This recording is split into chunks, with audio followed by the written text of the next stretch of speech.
그 다음에 삼국시대의 무예가 나오는데요. 아까 선사시대에서는 수렵과 채취 중심, 그 다음에 부족국가 시대에서는 수렵과 채취뿐만 아니라 궁술과 기마술이 있었던 거고요. 삼국시대 같은 경우에도 수렵과 채취도 그대로 있고 궁술과 기마술도 있다라고 보시면 되고, 3번 보시면 방응이라고 나와 있는데요. 여기서도 방자가 노을방, 응자가 매응입니다. 그래서 방응이라고 하는 건 매사냥이다, 꼭 알고 계시고요. 이 방응은 길들인 매를 이용해서 들짐승을 잡는 사냥법입니다. 알고 계시면 되고요. 그 다음에 수박에도 밑줄을 쳐주세요. 이 수박은 제가 앞에서도 말씀드렸어요. 손수자의 칠박이라 그래서 손으로 치는 맨손무예를 얘기한다. 여기 설명 자세하게 나와 있는데요. 수벽타 또는 수벽치기라고도 불린다. 동의어 알고 계시고요. 이 수박은 수벽타, 수벽치기 등 다양한 이름으로 불리는 무기를 사용하지 않는 맨손무예다. 밑줄 쳐주세요.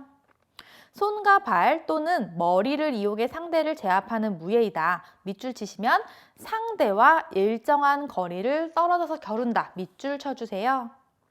자, 수박의 동의어 다 보고 가시면 수벽타, 수벽치기가 있고요. 아까 앞에서는 태권도다 라고 말씀드렸죠. 태권도다 보니까 맨손 무예고 상대와 일정한 거리를 떨어져서 겨루는 것이 수박이다. 명확하게 알고 계시면 되고요. 매년 거의 빠지지 않고 출제되는 문제가 수박과 각절을 구분하는 문제입니다. 여기서 수박의 개념을 모두 정확하게 알고 가시면 되고요. 조금 이따 밑에서 각절의 개념을 말씀드리도록 하겠습니다.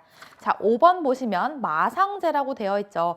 마자가 말마자이기 때문에 말을 타면서 재주를 부리는 전문 기회를 마상제라고 하는구나 알고 계시면 되고요. 고구려의 대표적인 무예로도 궁술과 기마술이다. 알고 계시면 되겠습니다. 궁술과 기마술은 지금 부족국가 시대부터 계속 중요하게 나온다라고 생각하시면 되고요. 삼국시대의 민속 스포츠와 오락을 보시면 첫 번째 석전이 나옵니다. 돌석자고요. 전자가 싸움전입니다. 그래서 석전이란 단어가 나오면 돌싸움을 의미한다. 바로 알고 계시면 되고요. 동의어 보시면 변전, 편전, 편쌈 꼭 다 알고 계셔야 되고요.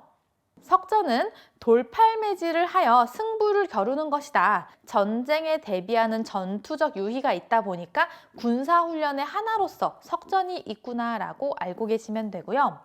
방응은 위에서 봤었죠. 방응이라는 건 노을방, 매응이라고 해서 매사냥을 얘기한다.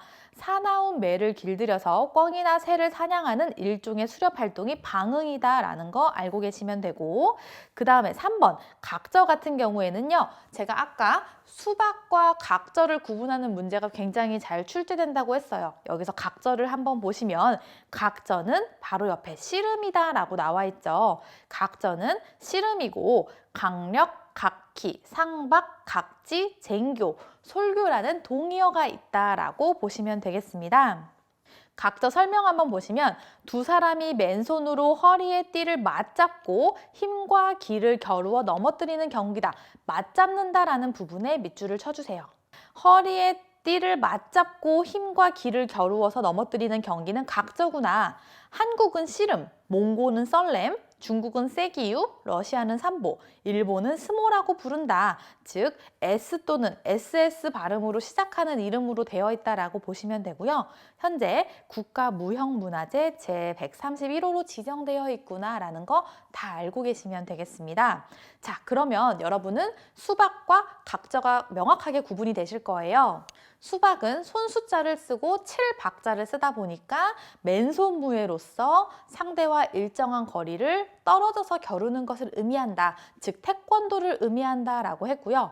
각저는 씨름이다 라고 했고 동의어 다 알고 계시면 되고, 씨름은 맨손으로 허리에 띠를 맞잡고서 잡고서 싸우는 것이 씨름이다. 동의어는 무엇이 있다라고 해서 여러분 수박과 각저의 의미는 꼭 구분하고 계시면 되겠습니다. 매년 나오는 문제라서 명확하게 알고 지나가시면 되고요.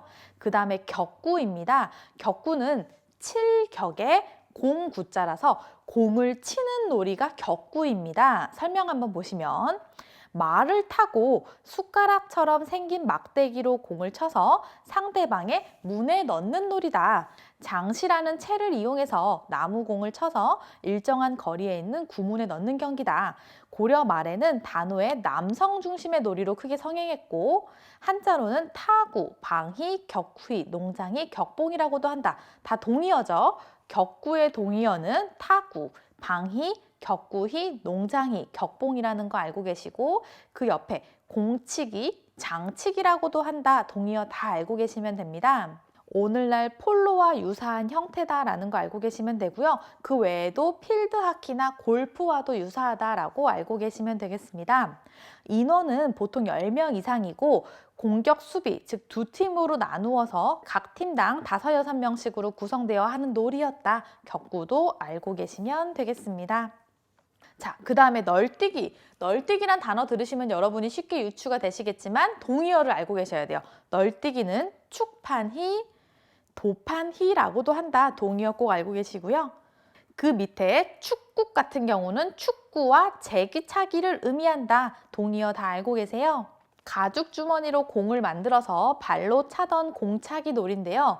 상류층에서 즐기던 놀이로 군사훈련의 의미가 있다는 것도 참고로 알고 계시면 되고요. 투호는 화살 같은 막대기를 일정한 거리에서 항아리나 병 안에 넣는 놀이로 우리 명절 때 보면은 민속놀이 중에 투호를 체험해보는 곳들이 있어요. 그렇게 투호는 화살 같은 막대기를 병 안에 던져서 넣는 것이다 라고 보시면 되고요. 아까 처음에 나왔듯이 저포는 윷놀이를 의미한다. 알고 계시면 되겠습니다. 뒷장에도 동의어 계속 나오는데요. 위기는 기자가 바둑 기자입니다. 그래서 위기란 단어가 나오면 바둑을 의미한다라는 거 알고 계시면 되고요. 그래서 우리가 표현할 때 기원에 간다라는 표현이 바둑 두러 간다라는 표현이에요. 그렇게 위기는 바둑이다 알고 계시면 되고요. 그 밑에 마상제 같은 경우도 공마나 말노름, 말광대라고도 표현한다. 이 마상제는 달리는 말 위에서 여러 동작을 보이는 것으로서 말 타는 기술훈련이나 군사훈련도 있다라는 거 알고 계시면 되고요. 수박도 나오죠. 수박은 손숫자, 7박자, 태권도라고 말씀드렸고 서로 떨어져서 주먹질로 상대방을 넘어뜨리는 태권도를 의미한다 혹은 권법을 의미한다 라고 말씀드렸고요. 연날리기의 동의어가 풍연이구나. 풍자가 바람 풍자다 보니까 풍연이란 단어 나오면 연날리기 떠올리시면 되고요. 추천이란 단어 나오면 그네뛰기를 얘기하는구나. 젊은 여인네들이 그네를 뛰면서 즐기는 거를 추천이라고 하는구나. 쌍륙은 겨울철에 30개의 말과 2개의 주사위를 가지고 승부를 겨루는 것이 쌍륙이다. 이 외에도 당연히 더 있을 수 있는데 이제 대략적으로 이러한 것이 있구나라고 동의어랑 설명 매칭해서 알고 계시면 되겠습니다. 자, 그러면 삼국시대에는 어떠한 체육 사상을 가지고 있었느냐라고 보면은 대표적인 게 신라의 화랑도였죠. 신라의 화랑도 정신으로 보면 되는데요. 심신일원론, 심신이려 사상이다라고 보시면 되고 다른 말로 표현하면 심신합일론이라고 해도 맞는 표현이고요. 혹시나 심신이원론은 반대되는 표현이에요. 이 표현은 아니다라고 참고적으로 알고 계시면 되고요. 심신이원론은 정신과 신체는 원래 하나로 분리될 수 없다라는 뜻입니다. 앞에서 했던 내용이고요. 2번 신체미를 숭상한다고 해서 신체의 미와 신체적 탁월성을 중시한다. 3번 국가주의로서 개인의 안위보다 국가를 우선으로 여긴다. 4번 불국토 사상이라고 해서 국토를 신성하고 존엄하게 생각하고 목숨을 걸어서라도 국토를 지켜낸다는 의미로서 아까 화랑에서 나왔던 부분이라고 보시면 되겠습니다. 지금 동의어를 하나하나 지금 들어보시면서 좀 당황하셨을 거예요. 이걸 어떻게 하나하나 다 외우지 하실 수도 있는데 제가 지금 짚어드린 한자랑 같이 연관해서 생각하시면 조금 더 쉬우시고요. 계속 몇 번 읽어보시다 보면은 구분이 돼요. 우리 시험이 객관식이다 보니까 어느 정도 구분을 하고 이러한 설명이 나왔을 때 이것이 무엇을 뜻하는지 정도로 이해하시면 되기 때문에 몇 번 열심히 읽어보시면 암기가 되실 거고요. 조금 더 긍정적으로 생각해 보시면 한국체육사 같은 경우에는 지금 총 4단원으로 되어 있고 여기까지가 지금 2단원인 거예요. 페이지 수가 다른 과목에 비해서 굉장히 적다라고 보시면 되기 때문에 여기 나온 내용만 명확하게 구분하고 암기하시면 충분히 고득점이 나올 수 있다라고 생각해 주시고 조금 힘드시더라도 열심히 암기하시며 따라오시면 되겠습니다. 여기까지가 2단원입니다. 감사합니다.